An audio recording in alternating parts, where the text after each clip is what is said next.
পর্বের শুরুতেই তো মনে হচ্ছে একটা বড়সড় দুর্ঘটনা ঘটে গেছে। সূত্র অনুযায়ী সুদীপা, যাকে কোথাও সুধি বা সুধীভাও বলা হচ্ছে, হ্যাঁ, নামের এই বিভিন্নতাগুলো থাকে অনেক সময় ট্রান্সক্রিপ্টে। তো এই সুদীপা গুরুতরভাবে আহত আর প্রচুর রক্তক্ষরণ হচ্ছে তার। প্রথম দিকের কিছু অংশে, যেমন আপনি বলছিলেন, সিসিটিভি বা নেগেটিভ এনার্জির মতো কিছু কথার উল্লেখ আছে, কিন্তু সেগুলো একটু অস্পষ্ট। হ্যাঁ, কিন্তু মূল সংকটটা বোঝা যায় যখন সবাই ওকে হাসপাতালে নিয়ে যাওয়ার জন্য ছটপট করতে শুরু করে। পরিস্থিতি বেশ বেশ উদ্বেগজনক। একদম, এটা পরিষ্কার যে অবস্থা খুবই সিরিয়াস, মানে বাড়িতে ফার্স্ট এড দিয়ে সামলানোর মতো নয়। ওই যে কথাগুলো শোনা যাচ্ছে, অনেক ব্লাড লস হচ্ছে, এক্ষুনি হাসপাতালে নিয়ে যেতে হবে। হ্যাঁ, এই কথাগুলোই বুঝিয়ে দেয় যে পরিস্থিতি হাতের বাইরে চলে যাচ্ছিল। আর আদিত্য নামের চরিত্রটির উপর তখন একটা বিরাট দায়িত্ব এসে পড়ে সুদীপাকে বাঁচানোর।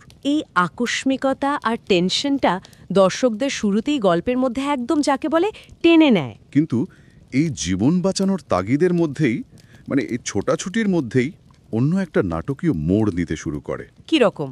ওই রিমা নামের চরিত্রটিকে ঘিরে একটা ভুল বোঝাবুঝির মতো পরিস্থিতি তৈরি হয়। আচ্ছা।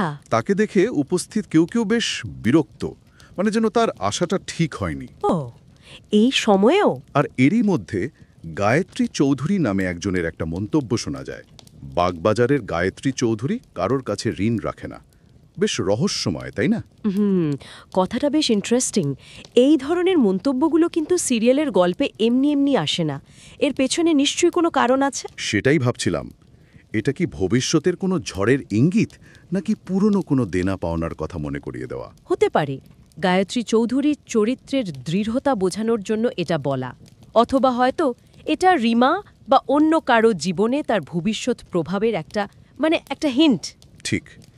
সংকটের মুহূর্তে এই ধরনের কথাগুলো কিন্তু অনেক সময় পুরনো শত্রুতা বা নতুন সংঘাতের বীজ বুনে দেয়। একদম। আর রিমাকে তো সরাসরি দোষও দেওয়া হচ্ছিল, তাই না? হ্যাঁ হ্যাঁ, কেউ কেউ বলছিল সে আসলে সুদীপার অসুস্থতার সুযোগ নিয়ে আদিত্যের কাছাকাছি আসার চেষ্টা করছে। উফ। রিমা অবশ্য খুব চেষ্টা করছিল নিজেকে ডিফেন্ড করার, বোঝাতে চাইছিল যে সে সত্যি সুদীপার জন্য চিন্তিত হয়ে এসেছে। ওর গলায় একটা অসহায়তার সুরও ছিল মনে হয়, ওই যে কথাটা। হ্যাঁ, আমি তো তারই যোগ্য। এই কথাটা শুনে কেমন যেন লাগলো, যেন সে বলছে এই অপমান বা ভুল বোঝাবুঝিটাই তার প্রাপ্য। এই আমি তো তারই যোগ্য কথাটা, এটা কিন্তু রিমার চরিত্র নিয়ে অনেক কিছু বলে। হয়তো ওর মনে অতীতের কোনো ভুলের জন্য গভীর অপরাধবোধ কাজ করছে। অথবা হয়তো পরিস্থিতির চাপে তৈরি হওয়া একটা চূড়ান্ত হতাশা। ঠিক। এই অসহায়ত্বটা একদিকে যেমন দর্শকের সিম্প্যাথি আদায় করতে পারে, তেমনি ওর চরিত্রের যে একটা জটিল দিক আছে সেটাও তুলে ধরে। সে হয়তো নিজেকে পরিস্থিতির শিকার ভাবছে, আবার একই সাথে হয়তো পুরনো কোনো ভুলের দায়ও অনুভব করছে। হতেই পারে। তবে সবাই যে ওকে ভুল বুঝছিল তা কিন্তু নয়। সঞ্চারী নামের আরেকজন চরিত্র ছিল না? হ্যাঁ, শুনছারি।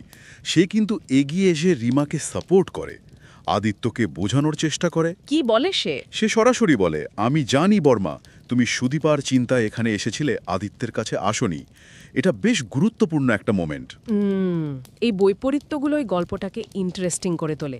একদিকে জীবন মৃত্যুর সংকট, সবার উচিত সুদীপাকে বাঁচানো, আর অন্যদিকে চরিত্রদের ব্যক্তিগত রেষারেষি, অবিশ্বাস, পুরনো রাগ, এগুলো সব মাথাচাড়া দিয়ে উঠছে। সঞ্চারীর এই কথাটা হয়তো রিমাকে কিছুটা হলেও স্পেস দেয়, বা দর্শকদের ভাবায় যে রিমার উদ্দেশ্য হয়তো সত্যিই খারাপ নয়।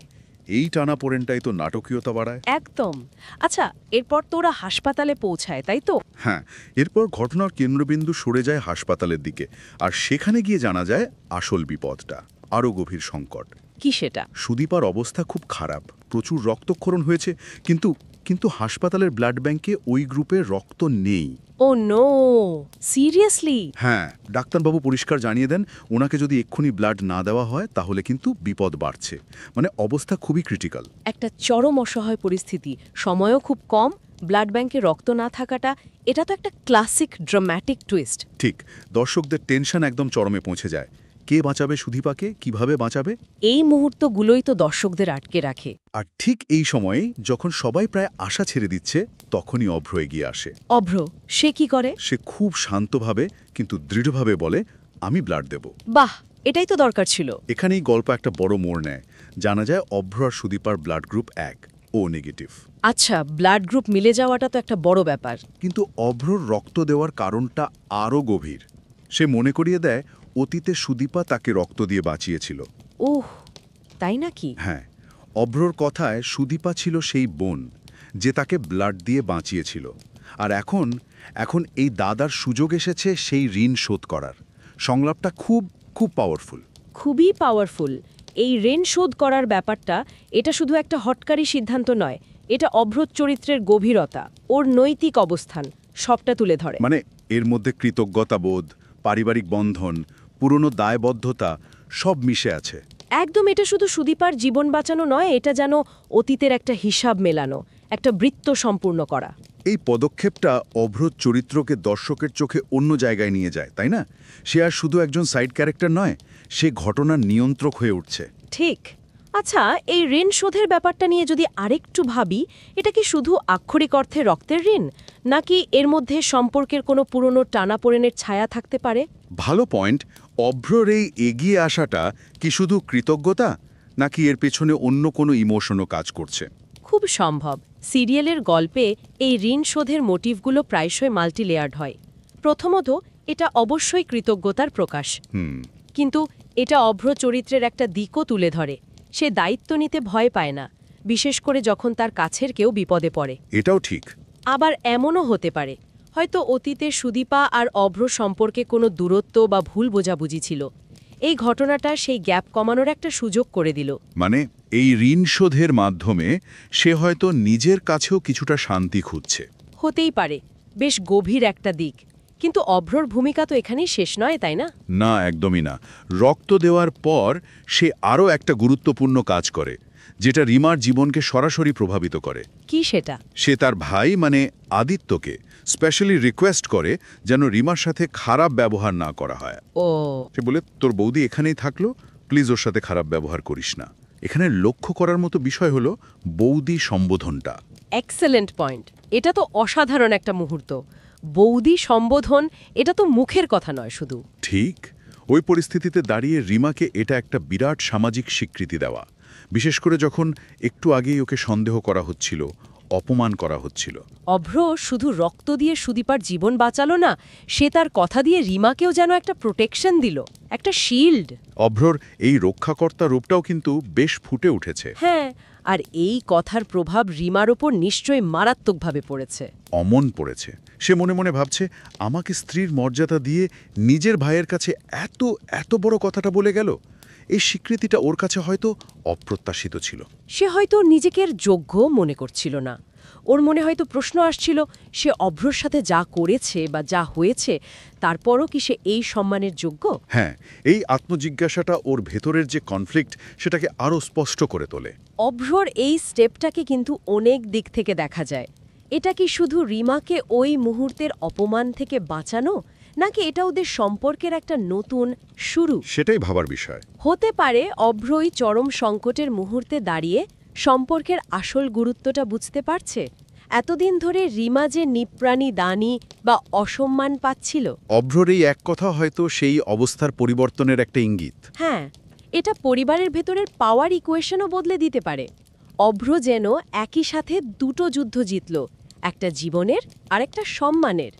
দারুণ প্লট ডেভেলপমেন্ট। আচ্ছা, তাহলে কি বলা যায় অভ্রর এই দুটো কাজ, মানে সুদীপাকে রক্ত দেওয়া আর রিমাকে স্বীকৃতি দেওয়া, এরা একে অপরের সাথে কানেক্টেড? মানে একটা করার পরেই কি সে অন্যটা করার সাহস বা নৈতিক জোর পেল? হ্যাঁ, এরকম কিছু। এটা খুব সম্ভব। দেখুন, যখন একজন মানুষ একটা বড় ভালো কাজ করে, যেমন জীবন বাঁচানো, তখন তার মধ্যে একটা মরাল কনফিডেন্স আসে। ঠিক। তি অনুভব করেছে, যা তাকে রিমাকে পাবলিকলি সাপোর্ট করার সাহস জুগিয়েছে। অথবা হতে পারে সে ওই ক্রাইসিসে জীবনের অনিশ্চয়তা দেখে পুরনো দ্বিধা ঝেড়ে ফেলে সম্পর্কের প্রতি দায়বদ্ধতা স্বীকার করে নিতে চাইছে। দুটোই হতে পারে। দুটো ঘটনাই অভ্রর চরিত্রে একটা বড় গ্রোথ বা ডেভেলপমেন্টের ইঙ্গিত দিচ্ছে। পরিস্থিতি এরপর কিছুটা শান্ত হয় নিশ্চয়ই। হ্যাঁ, অভ্রর রক্ত দেওয়ার পর ডাক্তার জানান যে সুদীপার অবস্থা এখন স্টেবল, বিপদ কেটে গেছে, সবার মধ্যে একটা স্বস্তি ফেরে। তারপর সুদীপা আর তার সন্তান ছোঁয়া, ওদের মধ্যে একটা ইমোশনাল সিন দেখানো হয়। আচ্ছা, ছোঁয়া তার মাকে জড়িয়ে ধরে বলছে, আমাকে ছেড়ে যেও না মা। খুব আবেগঘন দৃশ্য, দর্শকদের মন ছুঁয়ে যাওয়ার মতো। এই মুহূর্তগুলোই তো দরকার, এত টেনশনের পর একটা মানসিক স্পর্শ। এটা মনে করিয়ে দেয় যে এই সব নাটকীয়তার কেন্দ্রে রয়েছে মানুষের গভীর অনুভূতি, সম্পর্ক। মা আর সন্তানের এই পুনর্মিলন দৃশ্যটা সংকটের ভয়াবহতার পর একটা আশার আলো দেখায়। ঠিক। অন্যদিকে অভ্রর কি অবস্থা? রক্ত দেওয়ার পর সে দুর্বল হয়ে পড়েনি? না, সে যথেষ্ট দৃঢ়তা দেখায়। যখন তাকে বিশ্রাম নিতে বলা হয়, সে বেশ কনফিডেন্সের সাথেই বলে, আমি একজন আর্মি ম্যান, এটুকুতে আমি দুর্বল হয়ে পড়ি না। বাহ, এই কথাটা ওর চরিত্রের পেশাগত পরিচয় আর মানসিক কাঠিন্যকে আবার সামনে নিয়ে আসে। ঠিক। হ্যাঁ, এই মন্তব্যটা অভ্রর চরিত্রের মাল্টিডাইমেনশনালিটি তুলে ধরে। সে একদিকে যেমন ইমোশনাল, দায়বদ্ধ, মানে ঋণ শোধ করা, রিমাকে রক্ষা করা। অন্যদিকে সে কঠিন পরিস্থিতিতেও ভেঙে পড়ে না। আর্মি ম্যান হিসেবে তার পরিচয়টা এখানে তার মেন্টাল টাফনেসের প্রতীক। সে ফিজিক্যালি এবং মেন্টালি দুই দিক থেকে স্ট্রং, এই মেসেজটা দেওয়া হচ্ছে। তাহলে যদি পুরো পর্বটা একবার সাম আপ করি, শুরুটা একটা মারাত্মক দুর্ঘটনা দিয়ে, যা সুদীপার জীবনকে প্রশ্নের মুখে ফেলে দিয়েছিল। তারপর ছিল রক্তের জন্য হাহাকার, একটা চরম সংকট যেটা মিটল অভ্রর এগিয়ে আসায়, তার পুরনো ঋণ শোধের মাধ্যমে।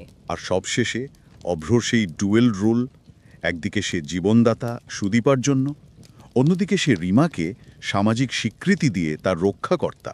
একটা পর্বের মধ্যে অনেকগুলো গুরুত্বপূর্ণ ঘটনা, অনেকগুলো লেয়ার। একদম। শারীরিক সংকটটা হয়তো আপাতত কেটে গেছে, কিন্তু এই ঘটনাগুলো চরিত্রদের মধ্যেকার সম্পর্কের যে সমীকরণ, তাদের মানসিক জগতে যে আলোড়ন তুলে দিয়ে গেল, সেটা কিন্তু রয়ে গেছে। ভবিষ্যতের গল্পের প্রভাব পড়বেই। সুদীপার জীবন বাঁচল অভ্রর রক্তে, এটা ওদের সম্পর্কে কি পরিবর্তন আনবে?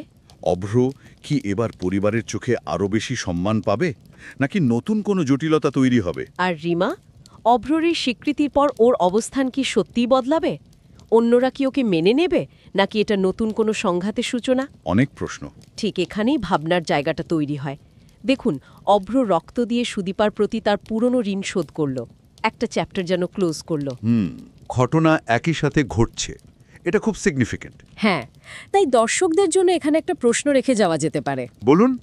অতীতের দেনা মিটিয়ে বর্তমানে একটা নতুন সম্পর্ককে প্রতিষ্ঠা করার এই যে চেষ্টা অভ্র করল, এটা কি পরিবারের ভবিষ্যৎ গতিপথকে সহজ করবে, নাকি আরও জটিল করে তুলবে? মানে একটা ঋণ শোধ করা আর একটা সম্পর্ককে স্বীকৃতি দেওয়া, এই দুটো কাজ কি সবসময় একসাথে চলতে পারে, নাকি এদের মধ্যে একটা কনফ্লিক্ট থাকে? ঠিক, এই পর্বটা এই জটিল প্রশ্নগুলোই কিন্তু আমাদের সামনে রেখে গেল। দর্শকদের ভাবনার জন্য অনেক কিছু রইল।